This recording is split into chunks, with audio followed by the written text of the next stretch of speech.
Un aplauso al Señor. Bueno, saludo a los que no alcancé a saludar. ¿Cómo están?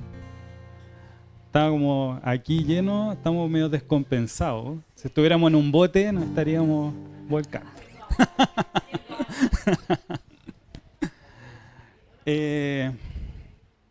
¿Ah? No, nada que ver. Oye, yo quiero partir este tema dándole gracias al Señor por, mientras ahí terminan los coffee, los té, las agüitas. Claro, después de la peluquería te tomamos esa. Claro, el hermano. Bueno, yo le quiero dar gracias al Señor por un viaje que tuve, que fue un regalo. Literalmente yo no tenía planificado en mi presupuesto vacaciones. Era complejo por todos los gastos que hay.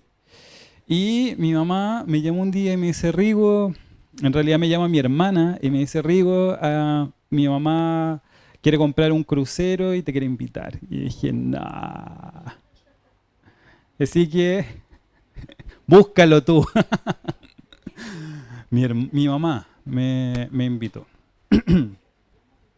Entonces le doy gracias al Señor porque yo le oré y yo me resigné y dije, ya, no hay vacaciones nomás. Y, y el Señor dijo que sí y le doy gracias al Señor porque hubieron cosas que Él no más podía hacer. Por ejemplo, compramos una cabina, la más económica, de esa que uno va y prácticamente te meten como sardina entre las maletas, sin ventana, durmiendo en la tina, una cosa así era. ¿Ya? O sea, la litera donde yo se supone que iba a dormir quedaba casi arriba de la cama de mis papás. O sea, nada más incómodo. Lo bueno es que no voy a invitar a estar afuera de la pieza todo el día. Bueno, le doy gracias. Cuento corto, un día antes del viaje, o 2 días antes, el asesor, el vendedor no me contestó ningún correo. Yo le escribía hoy, pero esto cómo lo vamos a hacer, la habitación no sé qué, va a haber silla de rueda, ningún correo. Y yo trabajo todo el día escuchando a adultos mayores que reclaman porque los estafaron o que están preocupados por estafas. Entonces mi nivel de ansiedad empezó a subir un poco. Me acuerdo que la noche antes de viajar, mi hermana Yanna me invita a cenar y yo le cuento. Le digo, ¿sabéis qué, hermana? El vendedor no me contesta hace 2 días. Y ya estábamos listos, o sea, en 1 hora más partíamos. Y creo que mi hermana me da un versículo y ese versículo el Señor me lo había dado en la mañana y mi tía de Canadá me había mandado una imagen con el mismo versículo.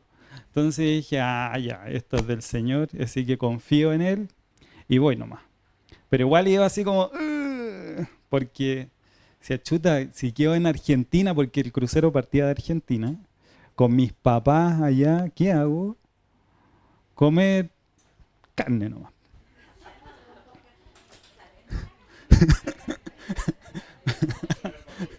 Y alfajores. Su milanesa y... Bueno.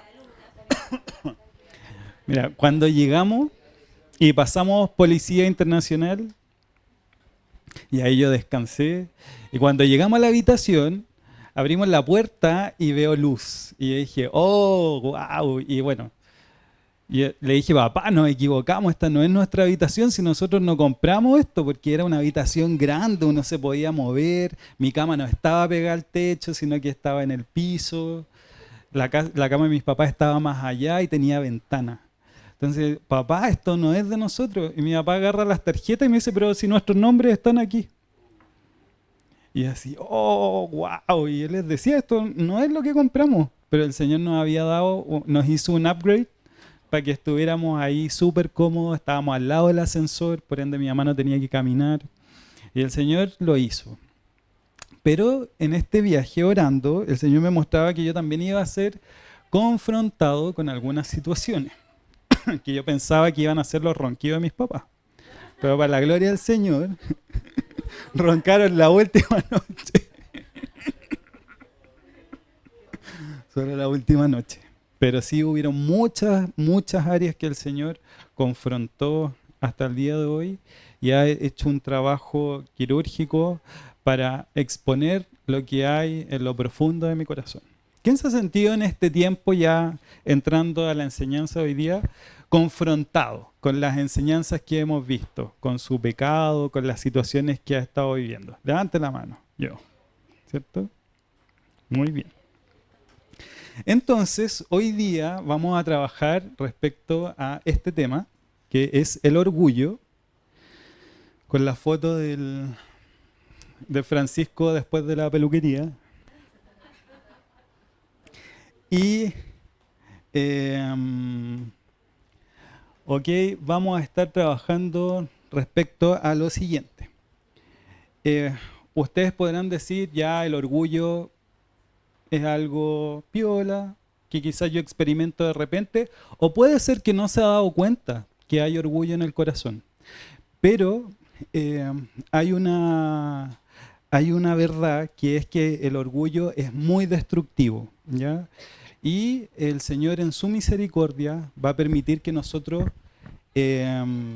identifiquemos el orgullo para poder sanar nuestro corazón y liberar nuestro corazón, entendiendo que tenemos un Dios amoroso que quiere que vino y dio su vida para el rescate, no para juzgar ni condenar, ¿ya? Entonces, esta afirmación dice así: Satanás sabe que si puede establecer una atadura de orgullo en nuestra vida, tendrá acceso a nuestra mente, voluntad y emociones. Usted sabe que las ataduras comienzan con un pensamiento. Eso lo hemos visto en la división educativa, ¿cierto? Entonces hay un desarrollo de este pensamiento, ¿cierto? Entra un pensamiento a mi mente y yo tengo una opción. Lo confronto con la palabra de Dios o me dejo llevar por ese pensamiento, ¿cierto? Ese pensamiento se traduce en una acción, efectivamente. Y esa acción después se puede traducir, si yo no le pongo atajo, ¿cierto? Si yo no aplico Juan, ¿cuánto? Primera Juan. Si yo no confieso. Muy bien. Ya, si yo no confieso, no trato de esa situación, esto puede también avanzar a una conducta, ¿cierto?, repetitiva, y lo más probable es que termine en una atadura, ¿ya? Y lo mismo pasa con el orgullo. Perdón, mitos. Entonces, ¿cuál es el problema con el orgullo? Que finalmente termina la vida girando alrededor de nuestras motivaciones, nuestras propias motivaciones, nuestros propios talentos, nuestros dones y deseos, ¿ya? Y eso es peligroso porque ya no es conforme al Señor y su voluntad, ¿cierto? Y sus deseos y sus pensamientos. ¿Qué dice la Biblia? Que Dios tiene pensamientos buenos, ¿cierto? Que tiene buenos proyectos, buenos planes, pero muchas veces no estamos conformes a eso. Entonces, para ir ya definiendo un poco y nivelando qué es lo que entendemos por orgullo, a ver si alguien me puede ayudar con esta definición. Tere.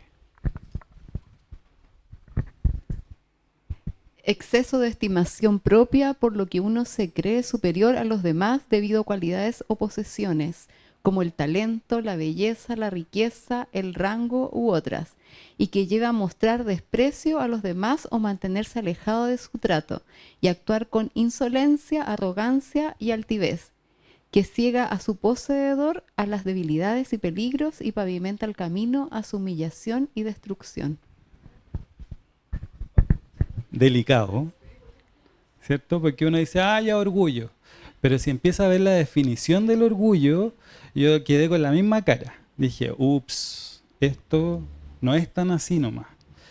Llama la atención ahí que uno se cree superior, ¿cierto?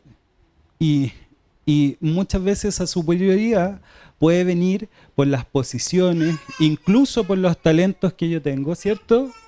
Estamos muy de acuerdo. Por la belleza, y ojo, por la belleza, ¿ya? Por la riqueza, el rango o posiciones en las cuales uno puede estar, ¿ya? O que uno cree que está. Yo creo que eso es lo que más me llamaba la atención, porque en la segunda parte dice que ciega a su poseedor. Fíjese esta otra definición. Dice, la Biblia lo denuncia con frecuencia. Es una mentira y una ilusión. ¿Ya?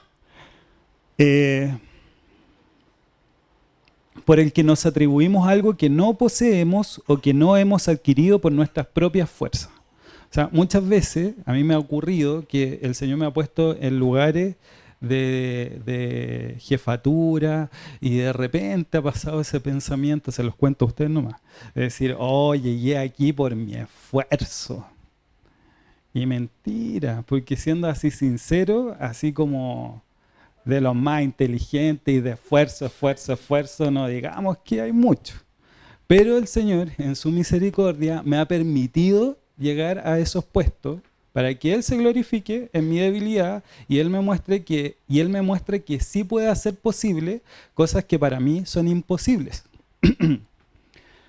Pero finalmente podemos definir esto como una mentira y una ilusión, ¿ya? El orgullo muchas veces es una ilusión de algo que uno cree que tiene, que uno cree que es, y siempre tiende a mirar a los demás con desdén, ¿ya?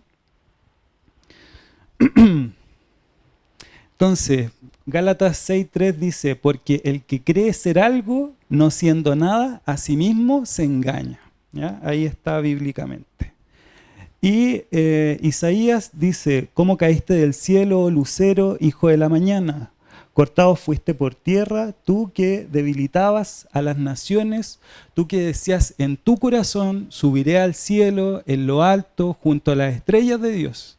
Levantaré mi rostro y en el monte del testimonio me sentaré a los lados del norte. Sobre las alturas de las nubes subiré y seré semejante al Altísimo. ¿Ya? Esto refleja la actitud que tuvo también un personaje, ¿cierto? Que es Satanás. Viene a definir un poco cuál era el pensamiento, el orgullo que había en su corazón, y por eso la Biblia habla muchas veces en Proverbios de que Dios no le agrada el orgullo, al contrario, detesta el orgullo. Y habla también de que va a haber un trato para la persona orgullosa. Ya Dios nos ama, ¿cierto? Pero no va a dejar que el orgullo pase así, porque sabe cómo afecta no tan solamente a la persona, sino que también a su entorno. Y porque Dios, siendo bueno y siendo un papá que se preocupa por su hijo, no va a permitir que uno esté en esta mentira o en esta ilusión caminando día a día. Así que nos va a confrontar. Ahora, ¿qué es lo que pasa? Que en el contexto donde nos desarrollamos día a día, el mundo, ¿cierto? Nuestra sociedad nos motiva, nos pone todo para que hoy día nosotros creamos que el orgullo es un sentimiento válido, ¿cierto? ¿Qué pensamiento o qué comentario usted ha escuchado que valida el orgullo? A ver, alguien que recuerde algo así. Tienes que creerte el cuento. Eres el mejor. Eres seco, claro.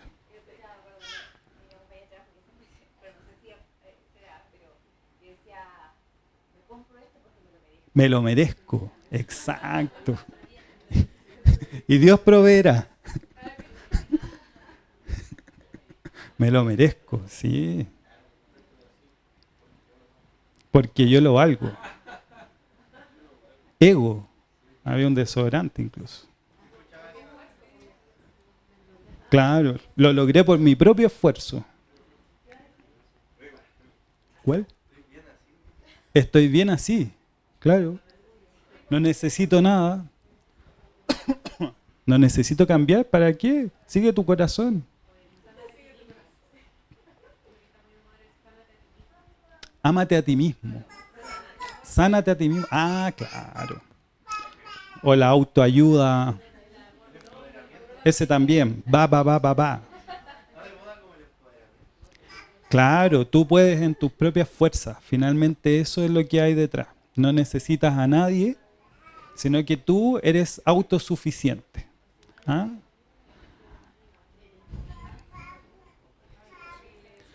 Bueno, hoy día entonces estamos en este contexto.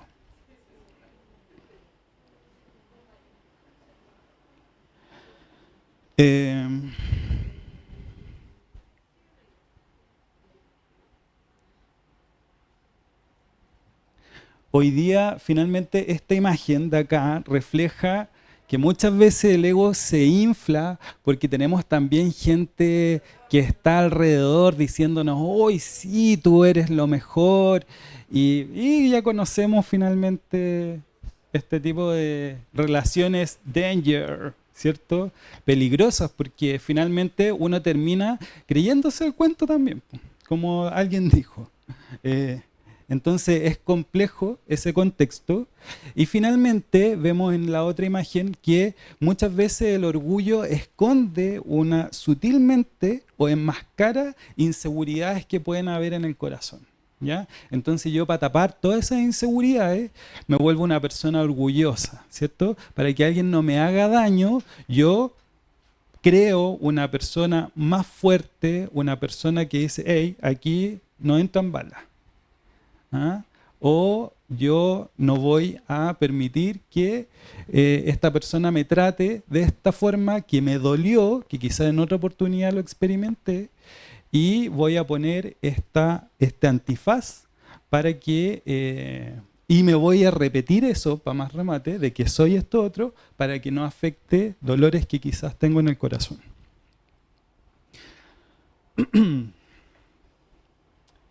Entonces, Efesios 3:20 dice, y ahora que toda la gloria sea para Dios, que puede lograr mucho más de lo que pudiéramos pedir o incluso imaginar mediante su gran poder que actúa en nosotros. ¿Ya? O sea, esa tiene que ser la actitud de un hijo de Dios.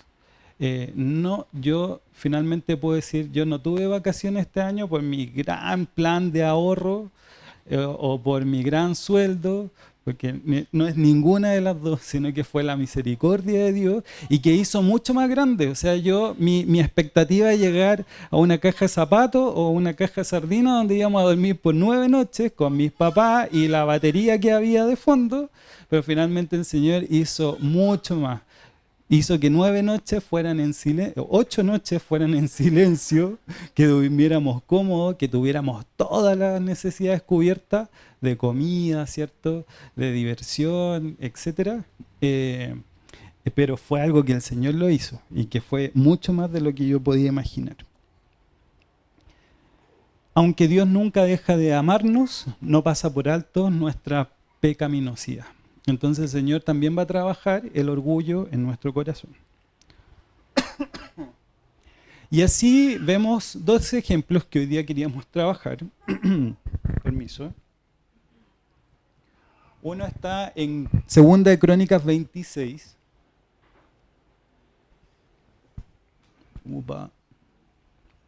Del 16 al 21. ¿Alguien que lo pueda leer? Del 16 al 21.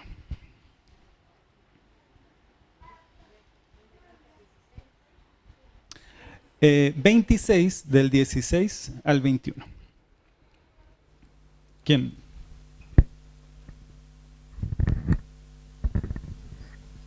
Dice, mas cuando ya era fuerte, su corazón se enalteció para su ruina, porque se rebeló contra Jehová su Dios, entrando en el templo de Jehová para quemar incienso en el altar del incienso. Y entró tras él el sacerdote Azarías, y con él 80 sacerdotes de Jehová, varones valientes, y se pusieron contra el rey Usías y le dijeron, no te corresponde a ti, oh Usías, el quemar incienso a Jehová, sino a los sacerdotes hijos de Aarón, que son consagrados para quemarlo. Sal del santuario porque has prevaricado y no te será para gloria delante de Jehová Dios. Entonces Uzías, teniendo en la mano un incensario para ofrecer incienso, se llenó de ira, y en su ira contra los sacerdotes la lepra le brotó en la frente, delante de los sacerdotes en la casa de Jehová, junto al altar del incienso. Y le miró el sumo sacerdote Azarías y todos los sacerdotes, y he aquí la lepra estaba en su frente, y le hicieron salir apresuradamente de aquel lugar, y él también se dio prisa a salir porque Jehová lo había herido. Así el rey Uzías fue leproso hasta el día de su muerte, y habitó leproso en una casa apartada, por lo cual fue excluido de la casa de Jehová, y Jotam su hijo tuvo cargo de la casa real, gobernando al pueblo de la tierra. Muchas gracias.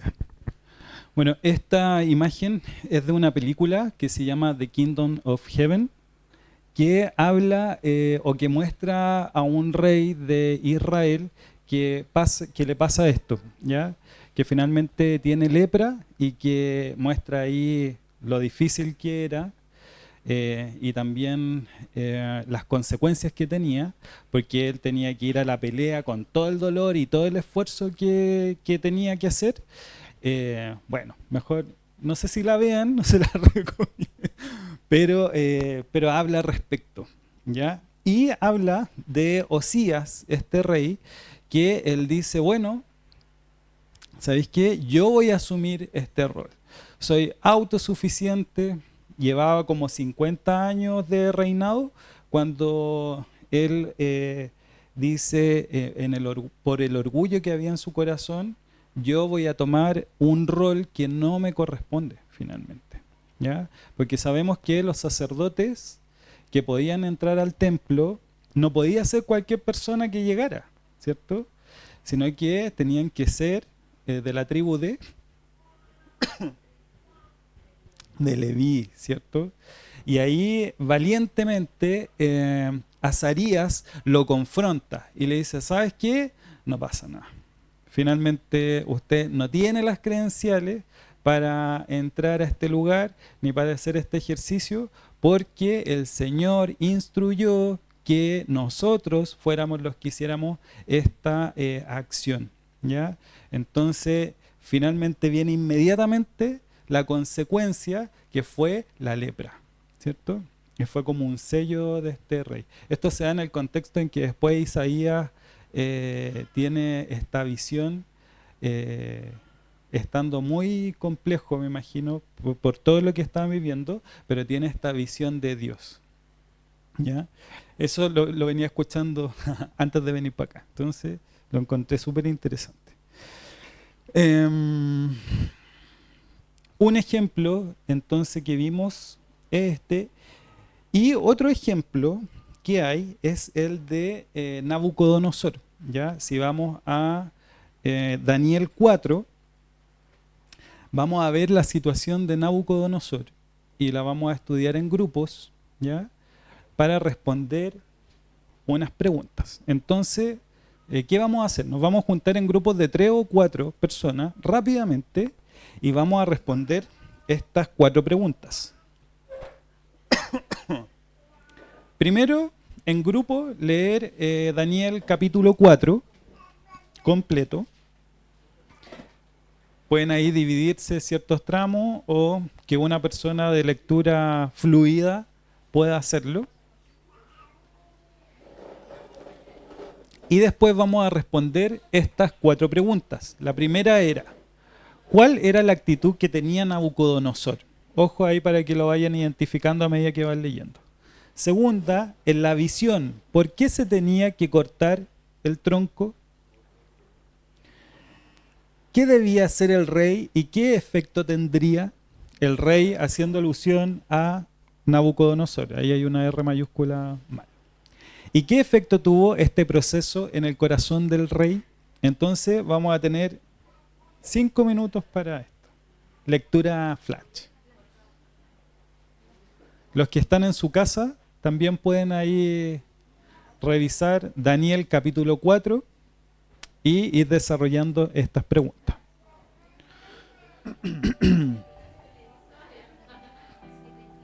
Ahora igual avancemos porque lo vamos desarrollando entre todos, ¿les parece? Para que no nos quedemos tan atrás.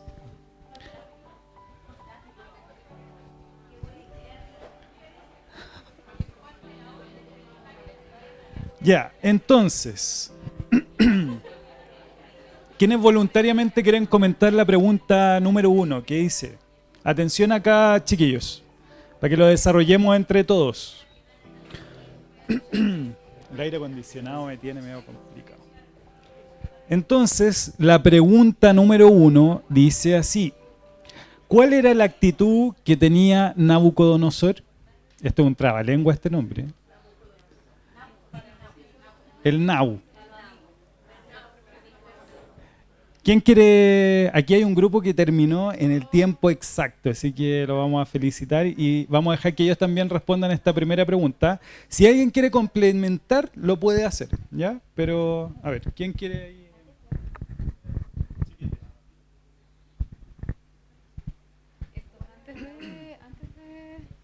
¿Cuál era la actitud que tenía Nabucodonosor antes de su trato? Sí, una actitud altiva, o sea, de soberbia, porque en un momento él se enalteció y dijo que todo era como producto de su grandeza, producto de él.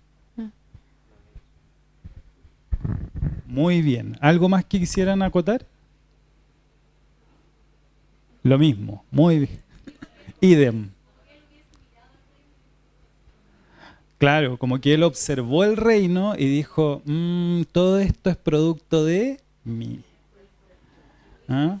Es más, si vamos al capítulo 3, que lo vamos a leer ahora.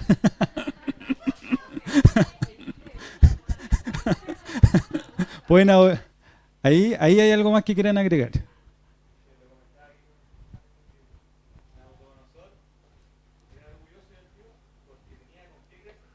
Claro.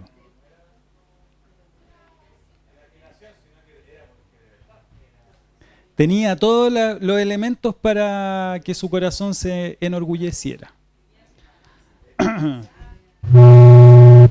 Oh. El barco. Cena. Bueno. Es cierto eso. Tenía todos los elementos para que, así en bandeja, para que su corazón se diera al orgullo. Es más, no conforme a eso había construido una imagen, ¿cierto? En el capítulo 3, para que todas las personas que pasaran por esa imagen se arrodillaran, se inclinaran, ¿cierto? Al sonido de la música, tenían que hacer esta reverencia. Y Daniel con sus amigos no lo hicieron, pero también eso habla de la situación en la que vivía el Nabu. Entonces, finalmente él podía hacer imágenes y todos tenían que arrodillarse, tenía el reino. Entonces... Rigo que era... Babilonia fue uno de los imperios históricos más grandes Perfecto. O sea, históricamente, entonces... no era menor, era como decir, qué señor, ser presidente de Estados Unidos en este tiempo. Entonces, claro que tenía con qué pergaminos, por qué enorgullecerse, no era menor. Tenía la jineta, no estaba ahí creyéndose el cuento. Muchas gracias por el dato histórico. Entonces la pregunta dice, en la visión, ¿por qué se tenía que cortar el tronco? ¿Qué le gustaría desarrollar esta?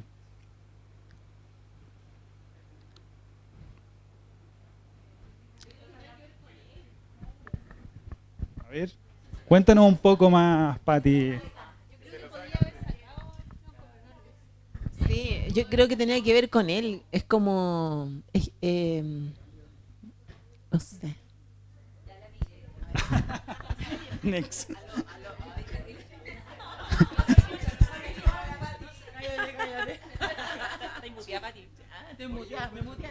Estás muteada. No, lo que yo pienso...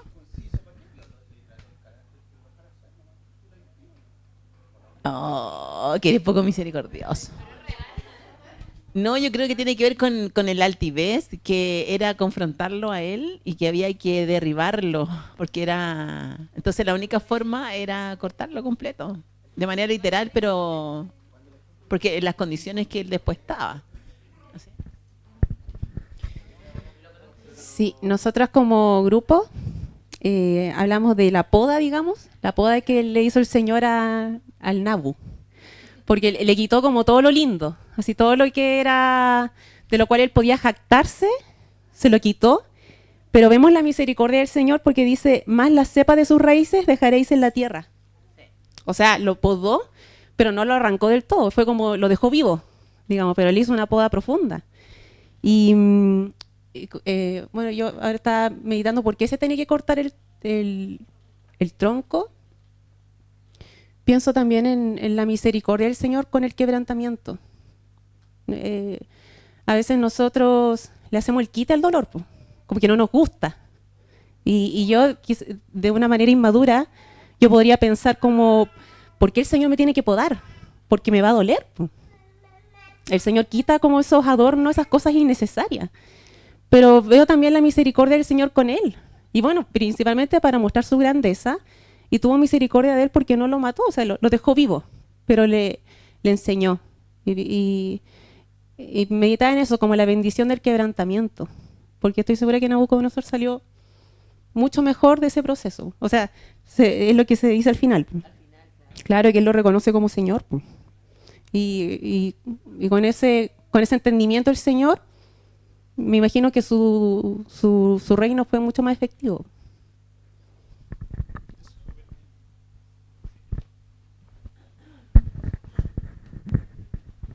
Sí. No sé, aló, sí, funciona. Medio Aló. funciona.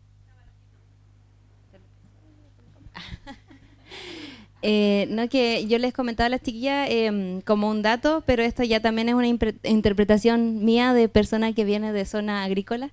Les comentaba que finalmente los árboles, las ramas no dan la altura, es el tronco el que da la altura, porque cuando los árboles van creciendo, las ramas si llegan a un punto donde se doblan, entonces crecen como hacia los lados. Entonces yo le decía eso, ¿por qué el tronco? Porque finalmente el tronco es el que da altura al árbol y la altivez es eso, es elevarse. Entonces, pero es una interpretación muy del campo.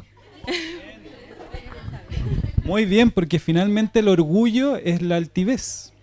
Y dice que el versículo dice, después de la altivez viene la caída, ¿cierto? El Señor nos quebranta muchas veces para tratar la altivez en nuestro corazón, como lo hizo con el Nabu.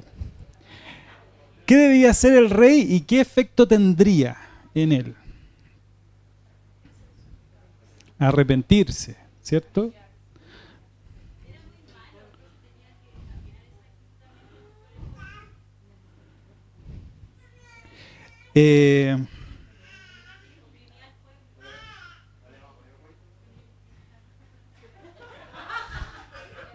No hay huevitos para él. No hay huevitos para el Nabu. Mira, el versículo 27 dice, por tanto, oh rey, acepta mi consejo. Esto es lo que dice Daniel. Dice, tus pecados redime con justicia y tus iniquidades haciendo misericordia para con los oprimidos, pues tal vez será eso una prolongación de tu tranquilidad. O sea, si él hacía lo que finalmente le estaba transmitiendo Daniel, Mansur, no hay que ver. Si lo que el Dani le estaba diciendo, iba eso a traer tranquilidad a su vida. Pero él continuó en su actitud. ¿Algo querían agregar? 10 de la noche. Que llama la atención que el castigo, comillas, que le dio el Señor a Nabucodonosor, literalmente fue quitarle su humanidad. Porque lo trató como prácticamente un animal. Lo hizo caer a todo. Entonces, claro, transformó completamente su corazón, incluso dice que se comportaba como tal. Por lo tanto, si lo hacemos una comparativa, el Señor en su misericordia podría haberlo limpiado y como con nosotros. No, porque no creo que alguno haya pasado por un proceso animalístico, Joshua de la selva, no, pues, sino que, claro, sino que imagínense lo malo que tuvo que haber sido Nabucodonosor, como para que él, en la altivez que estuvo, debía haber sido humillado a tal punto que incluso perdiera su humanidad. Entonces, y que algo como esencial en nosotros. Entonces, literalmente una transformación que el Señor hace en él. Y que después lo reconozca es como el acto de la misericordia misma, ni siquiera por algo de él, sino que porque vivió todo este proceso. Eso. Solo lo último, y de verdad que no hablo más, en serio. De verdad, verdad. No. Ah, llegó el sargento. No, lo que pasa es que a mí me llama la atención, perdón, me llama la atención, dice el versículo 32, y de entre los hombres te arrojarán, y con las bestias del campo será tu habitación, y como a los bueyes te apacentarán, y 7 tiempos pasarán sobre ti, hasta que reconozca que el Altísimo tiene el dominio en el reino de los hombres, y lo da a quien él quiere. ¡Uy, qué fuerte! Yo qué así, me maté.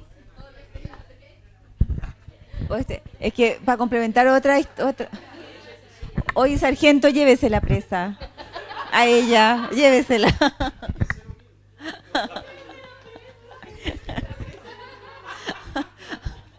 Oye, que no me deja hablar. La Pati no me deja hablar. ¿Ah? No. Oye, no, que dice que un poco hablando con respecto porque ese tenía que, o sea, versículo 14 y 15 que aparece ahí, porque el versículo 26 dice, y en cuanto a la orden, porque el versículo 15 dice que se dejaban las raíces, pero dice que el 26 dice que en cuanto a la orden de dejar en la tierra la cepa de las raíces del mismo árbol, significa que tu reino te quedará firme luego que reconozcas que el cielo gobierna.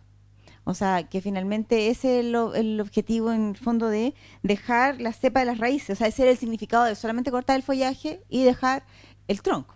Eso.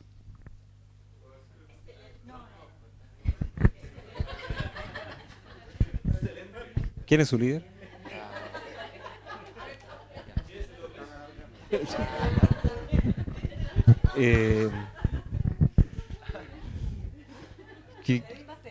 Se debe entender muy bien el contexto de todo esto. ¿Por qué? Porque el libro de Daniel es el apocalipsis del Antiguo Testamento. Entonces, dentro de todo el libro, bueno, capítulo 2, capítulo 7, se habla de cómo Dios tiene, a través de las profecías de Daniel, cómo Dios tiene el control de la historia. Entonces, no es menor que Dios haya humillado al rey más importante de la historia o de ese tiempo antiguo, porque lo que estaba simbolizando es diciendo al Señor, mediante el rey yo puedo humillar a cualquiera. Entonces, ¿qué habrá sido para los contemporáneos de ver al gran Nabucodonosor, o gran Nabu, ¿cierto? Humillado como una bestia, el gran rey que había conquistado, que tenía, no sé si en el tiempo de los jardines de Babilonia, que es una de las 7 maravillas del tiempo antiguo. ¿Qué habrá sido en el imperio esa noticia, incluso para el imperio, este golpe de pasar 7 años con el gobernante loco? Entonces eso debe haber mermado, digamos, toda la organización. No sabemos cómo históricamente qué habrá pasado con el imperio. Y tiene que ver con lo que dice al final, lo que dice en el versículo 34. Lo decía Sandra. Dice que al fin del tiempo yo, Nabucodonosor, alcé mis ojos al cielo y mi razón fue devuelta y bendije al Altísimo. Al Altísimo, ese Altísimo tiene que ver el que está más alto, que está por sobre todo gobierno. Esa es la connotación de ese Altísimo. Está por sobre el reinado que yo tengo. Dice, y alabé y glorifiqué al que vive para siempre, cuyo dominio es sempiterno y su reino por todas las edades. Todos los habitantes de la tierra son considerados como nada, y él hace según su voluntad en el ejército del cielo y en los habitantes de la tierra, y no hay quien detenga su mano y le diga, ¿qué haces? Esto es muy parecido a lo que sale con Isaías 40, cuando dice que él saca a reyes y pone a reyes. Entonces, en el mismo tiempo mi razón me fue devuelta y la majestad de mi reino, mi dignidad y mi grandeza volvieron a mí, mis gobernantes y mis consejeros me buscaron, y fui restablecido en mi reino. con el fin que sale en el versículo 37, ahora yo, Nabucodonosor, alabo, engrandezco y glorifico al Rey del cielo, porque todas sus obras son verdaderas y sus caminos justos, y él puede humillar a los que andan con soberbia. Entonces eso tiene primero una aplicación histórica tremenda para humillar al gran imperio que fue. Segundo, una lección de vida para nosotros, porque ¿cómo le vamos a reclamar al Señor cuando nos permite que humillarnos de alguna forma y entender que Él es soberano sobre todas las cosas, que es lo que aprendió el gran Nabu?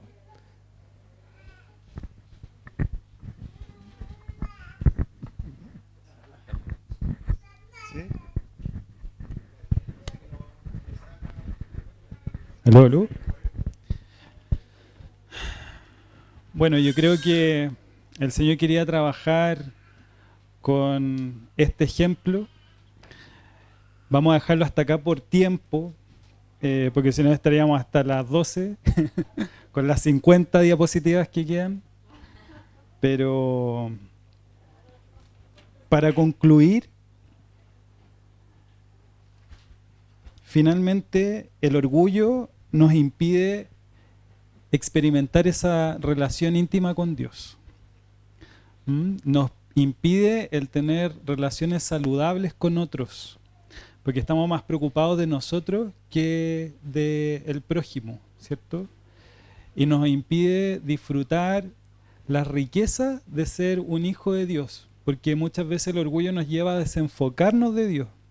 Rompe esa relación íntima, espiritual, y nos lleva a estar totalmente como estaba finalmente este rey, de una forma soberbia, pensando que todo depende de él, que saca a Dios finalmente del mapa. Y hoy día entendemos que por la misericordia de Dios y por la revelación del Espíritu Santo, que nuestro papá tiene el control de todo, y que Él puede hacer todo, mucho más grande de lo que nosotros pensamos o creemos. Entonces, en ese sentido, los invitamos a que podamos orar para terminar este tiempo. Jamin, no sé si va a orar. Señor, tú a través de este testimonio nos da a entender que puede haber rasgos de altanería, de autosuficiencia, de soberbia, de rebeldía, Señor, de creer que nos las sabemos todas. Y tú quieres confrontar porque esa es una actitud satánica. El creerme superior a ti, el creer que me las sé todas. Señor, tú señalas en tu palabra que la rebeldía es como un pecado de adivinación y tiene que ver con la adivinación es sin Dios. Adivinación, sin Dios. Cuando yo soy rebelde no considero a Dios. Por eso a veces Dios permite que nos humillemos.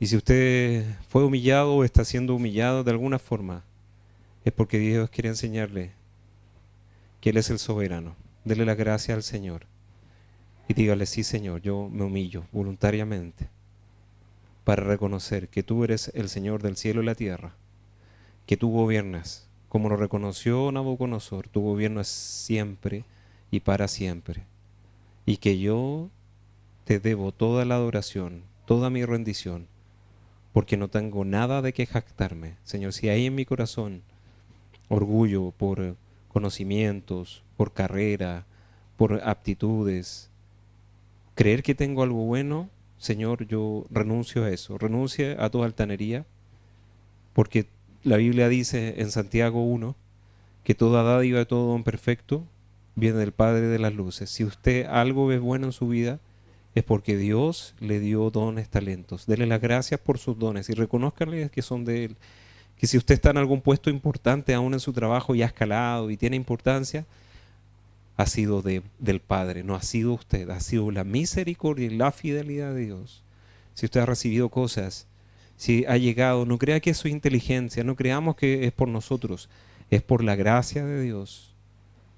Señor, y humillados lo reconocemos, que tu gobierno es para siempre y dígale: sí, Señor, tú eres mi Rey, y por eso yo me humillo y te sirvo, y consagro mi cuerpo, mi alma, mi mente, mi trabajo, mi vida completamente a ti, y reconozco que yo debo serte obediente.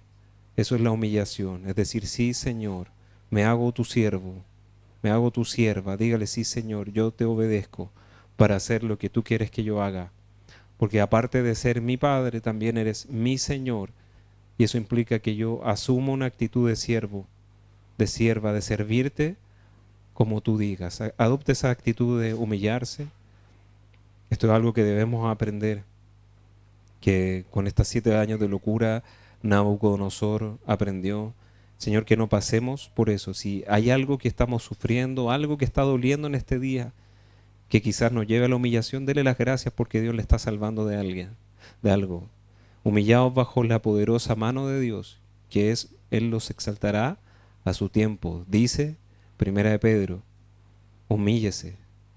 Esa es la clave. Humíllese y acepte lo que está viviendo que es de parte de Dios, para hacernos humildes. Humíllese delante de la mano de Dios, que Él nos exaltará, que de Él es el poder, que de Él toda situación viene. Todo lo que está pasando y que esté llevando, y cualquier prueba que usted esté pasando, tiene que ver con humillarnos, un corazón humillado, contrito, porque dice el Salmo 51, dice que el corazón contrito y humillado tú no desprecias, Señor.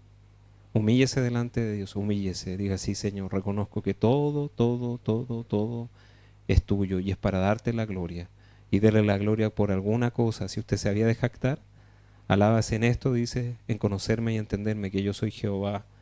Dice Jeremías 9, que hago justicia y juicio sobre la tierra. Si hay algo que tiene que jactarse, es decir: conozco a un Dios que está por sobre todas las cosas. Vuélvenos humildes, Señor, por favor, que sea con pincel, Señor, que no sea con dureza, pero, Señor, háblanos acerca de la humildad que debemos recibir para recibir esa bendición y entender que tú eres soberano sobre todas las cosas. Gracias por este tiempo. Te oramos por la ofrenda también, que nuestro corazón siempre dé generosamente para ti, Señor, para que esta ofrenda alcance a muchos que necesitan escuchar que tú eres el Señor que está sobre todas las cosas. Gracias por esta reunión. En el nombre de Jesús. Amén.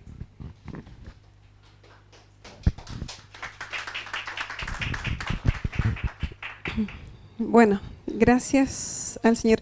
Yo recordaba ese pasaje cuando Juan el Bautista dice: es necesario que yo mengüe para que el Señor crezca en nuestra vida. No sé si hay aviso, porque saludamos también a Angie, que se conectó ahí por Zoom. Avisos. Bueno, la próxima semana, o sea, no este fin de semana, sino que el siguiente, tenemos congreso familiar, ¿ya? Entonces, el que va a asistir, pueden inscribirse ahí con Sandra. Si no se han inscrito, yo les animo, ¿cierto?, a que nos inscribamos. Miren, yo estaba leyendo un pasaje que me gusta, dice, este pasaje es Jeremías 9:24, dice: pero los que deseen jactarse, dice, que lo hagan solamente en esto, en conocerme verdaderamente y entender que yo soy el Señor, quien demuestra amor inagotable y trae justicia y rectitud a la tierra, y que me deleito en estas cosas. Yo, el Señor, he hablado. Entonces, una forma de conocer al Señor, bueno, tenemos la división educativa, que comenzó recién la semana pasada. Entonces, si usted no se ha inscrito, yo creo que todavía hay tiempo para que usted pueda hacer el curso, y también que nos animemos a poder ir al congreso, porque igual es un tiempo, ¿cierto?, para estar con el Señor y para conocerle más profundamente. Este domingo hay ENFA. Algunos preguntaban si había ENFA, porque como era fin de semana largo, sí, tenemos ENFA el domingo, y tenemos la canasta de amor. Así que usted puede tener un alimento no perecible, ¿cierto?, para apoyar a las familias que están en necesidad. No sé si habrá algún otro... ¿Cumpleaños esta semana? ¿No? No hay cumpleaños. ¿Quién? ¿La Jo está cumpleaños?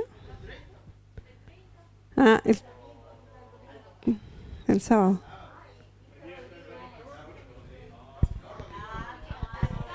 Cantemos. Cantémosle la canción larga. ¿Ah?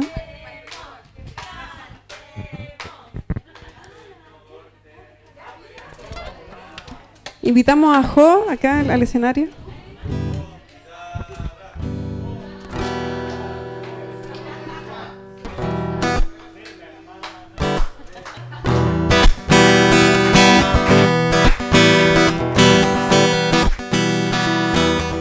Que el Señor te bendiga,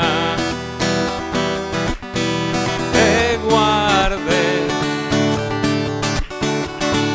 haga resplandecer su rostro sobre ti.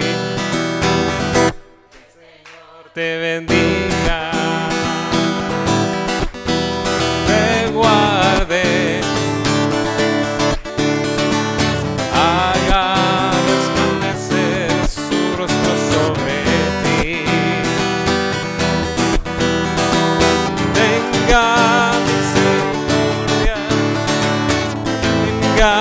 misericordia, el Señor te muestre.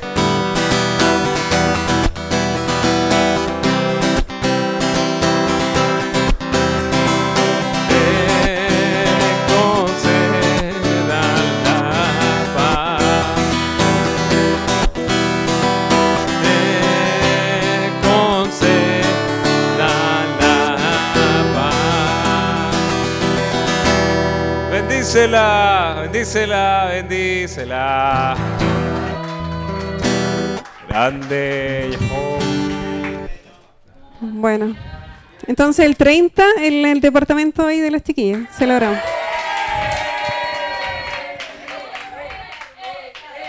El sábado. Después ¿ah? Y tiene el metro al ladito. Está el metro al lado. El metro. ¿Verdad? Sí. ¿Verdad? Es verdad, Jo. Dijo que no. Pero nosotros llevamos el picoteo. No, anímense al Congreso, va a estar muy bueno. Oye, ¿no hay un anticipo de alguna de las temáticas del Congreso? ¿No? Sí, vamos Así a como, hablar ¿de qué se va a tratar? Vamos a hablar de profecía. Vamos a hablar un poco del sistema del nuevo orden mundial que tiene que ver con Babilonia, pero la Babilonia del capítulo 16 y 17, que tiene que ver con muchas cosas que están sucediendo del nuevo orden. Vamos a hablar de la paternidad de Dios y la acción del Espíritu Santo también revelándonos la paternidad. Va a estar, pero powers. Así que buenísimo. les esperamos. Bueno, nos vemos en abril. Ah, no, el 30, todavía nos queda una reunión el domingo. Que el Señor les bendiga. El Congreso adulto 56.045. Qué bien.